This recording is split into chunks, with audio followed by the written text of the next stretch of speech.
Good morning, Melissa. There were some heartwarming and bipartisan moments last night, such as when astronaut Buzz Aldrin saluted the president and when the president saluted the large class of female freshman lawmakers that were in the House chamber for the State of the Union yesterday evening. But for the most part, rhetorically, the president stuck to his guns on the issues that have the most divided Washington over the past 2 years of his term in office, particularly on immigration. Here's what he said on that front last night. No issue better illustrates the divide between America's working class and America's political class than illegal immigration. Wealthy politicians and donors push for open borders while living their lives behind walls and gates and guards.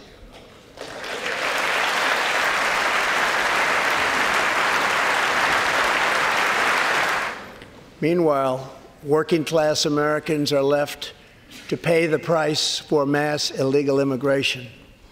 Reduced jobs, lower wages, overburdened schools.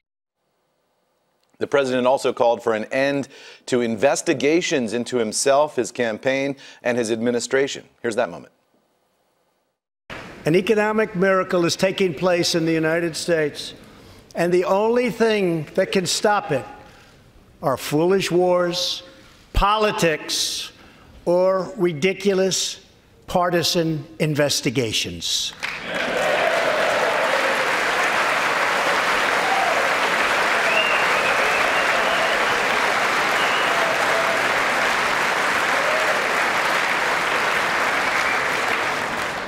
If there is going to be peace and legislation, there cannot be war and investigation. It just doesn't work that way.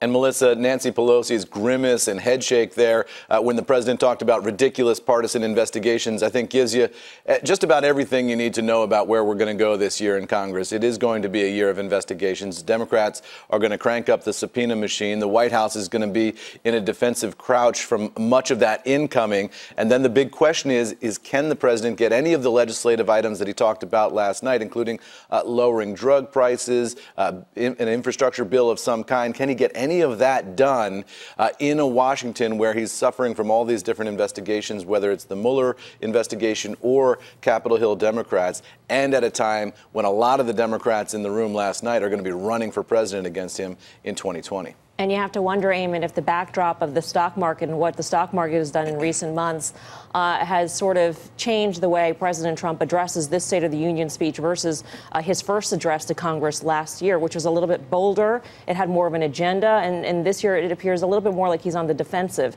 in terms of his main agenda items.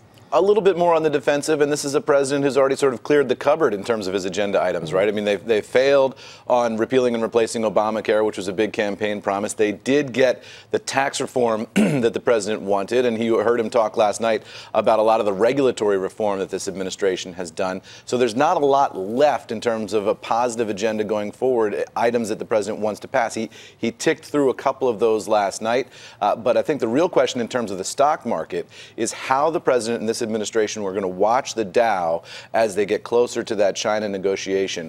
We were told that a number of the administration officials are going to be going to China to continue to negotiate before that March 1st deadline on tariffs. Are they watching the market and the market's potential reaction to a deal there? And is that encouraging this White House team to come to a deal with the Chinese on whatever terms they can get? Did he even mention the stock? He did not mention the stock market, right? No. Yeah, he did not. No mention specifically of the Dow. Lots of talk about the economy right. more broadly, employment more broadly, including a number of different categories. But he didn't talk about the stock market. He tweeted about the stock market a couple times last week, particularly when it crossed that 25,000 threshold again. But he didn't mention it last night in the speech.